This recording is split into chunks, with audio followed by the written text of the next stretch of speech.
सौमुख्यनाम परिवर्धितमन्त्ररूपौ वैमुख्यभावपरिमार्जनकर्मबद्धौ प्रामुख्यकीर्तिवरदानविधानकर्मौ लक्ष्मीगणेशचरणौ शरणं प्रपद्ये।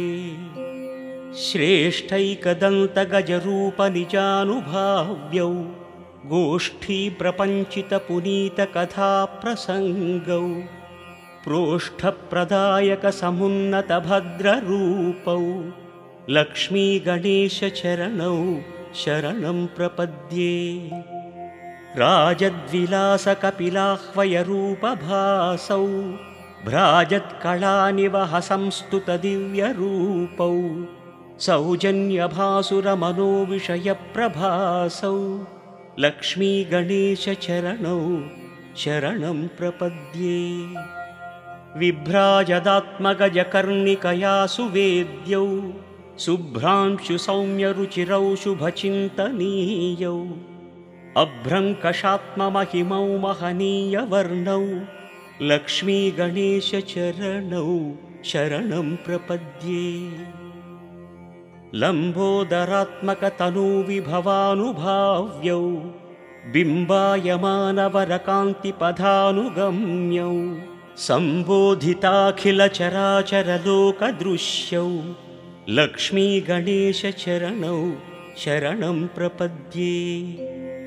दुष्टासुरेषु विकटीकृतनैजरूपौ शिष्टानुरनचणौ शिखरायमाणौ सृष्टिस्थितिप्रलयकारणकार्यमग्नौ लक्ष्मीगणेशचरणौ शरणं प्रपद्ये।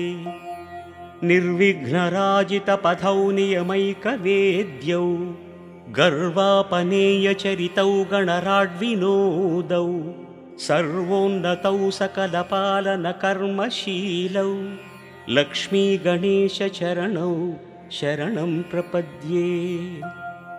गाणाधिपत्यपदवीप्रविभक्तदीपौ प्राणप्रदानकुशलौ प्रविलासभावौ त्राणोत्सुकौ निरतभाग्यविधानशीलौ लक्ष्मीगणेशचरणौ शरणं प्रपद्ये। प्रग्धूमकेतुवरनाम विराजमानौ